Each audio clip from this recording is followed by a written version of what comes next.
कल्याणात बापानंच केली आपल्या विवाहित मुलीची हत्या।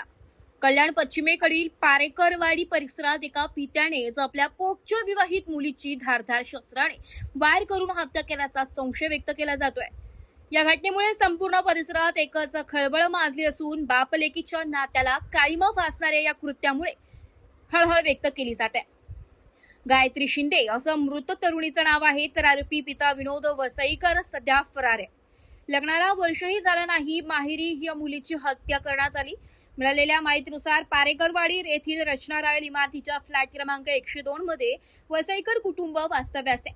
विनोद वसईकर, त्यांची पत्नी आणि मुलगा देखील खासगी कंपनीमध्ये नोकरी करतात।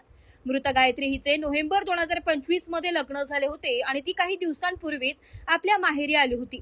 रविवारी 24 मे रोजी रात्रीपर्यंत सर्व काही सुरळीत होते।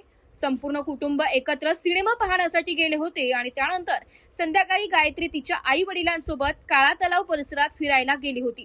बाहेरून पाहणाऱ्याला कुटुंबात कोणताही वाद असल्याचं जाणवत नव्हतं।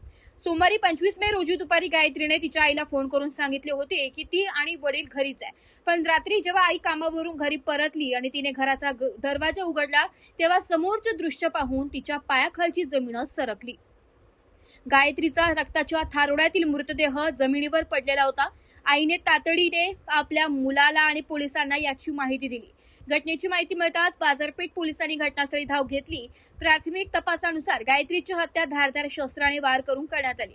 पोलिसांनी इमारतीतील सीसीटीव्ही फुटेज तपासले असता त्यात एक महत्त्वाची बाब समोर आली आहे। आरोपी विनोद वसईकर सकाळी कामावर गेल्यानंतर काही वेळातच पुन्हा घरी परतला आणि दुपारी 4 वाजेच्या दरम्यान तो अत्यंत घाईघाईने इमारतीतून बाहेर पडताना दिसून आला। तेव्हापासून तो बेपत्ता आहे। स्वतःच्याच मुलीची हत्या करण्या इतपत टोकाचे पाऊल विनोदने उचलले आहे का?